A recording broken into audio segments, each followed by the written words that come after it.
Today I will show you how to make this amazing sourdough wholemeal loaf using Panasonic bread maker menu number 13. In the video I will cover the ingredients you need to make this bread, how to select the right menu on your bread maker, most common mistakes when making sourdough bread, and I will give you some of my secret sourdough tips. The bread maker recipe calls for a cup of sourdough starter, which is what I'm holding in my hand, but I weighed it for you so that it is much easier for you to know exactly how much you need for this bread. Make sure you scrape every little bit into the pan. And now let's add the flour. You will need 400 grams of ideally organic wholemeal bread flour. Put all of that into the pan. Next, add 150 milliliters of lukewarm water. And finally, 1 teaspoon of table salt. The bread maker recipe also calls for dry yeast, but I want to make a true sourdough bread in a bread maker, so I am going to skip that completely. Put the pan in a bread maker and let's choose the menu. Menu 13 is for sourdough. You use the buttons at the top to navigate to the right menu, and you will see it takes 5 hours to make this bread. You can't change the size of the loaf or the color of the crust because these two buttons are disabled. However, underneath you have the timer option and you can delay the bread by 9 hours. But I want mine in 5, so that's what I'm going to select. Too much water will make your bread dough really runny and your bread will collapse. But not enough water will make it really sticky, the bread maker will struggle to knead and your bread will not rise properly. It can take few attempts to get it right, so make sure you open the lid and check what your bread dough looks like when the bread maker is kneading it. If it's too wet, next time you add a little less water. If it's too dry, add a little bit more water next time.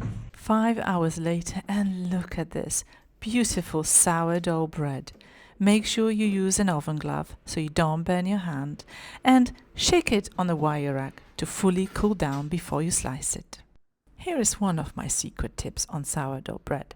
If you keep your starter in the fridge, make sure you feed it the night before and leave it on a countertop to build up the strength. It will make the perfect bread the following day. Don't use it straight out of the fridge because your starter is way too weak for that. I know you are dying to know what the crumb looks like, so let's cut into it.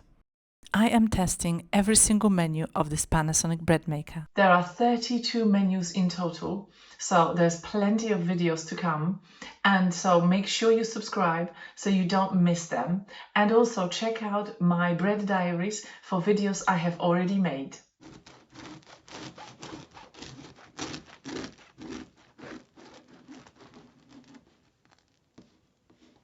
I can't wait to get some butter on here.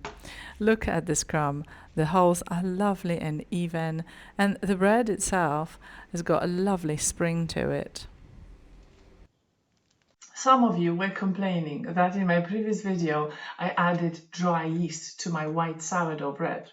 So this time I decided to try something different and I made this wholemeal bread without any dry yeast.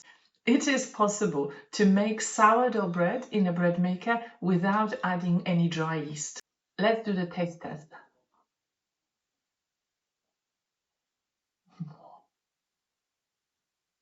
That is good. The crust is nice and chewy. That's really nice. The crumb is perfect, the crust is nice and crispy, and the color is fantastic. The only thing I would say, the bread could be slightly higher. I just need to experiment with the ingredients to see if I can make the bread slightly taller. This is a good bread.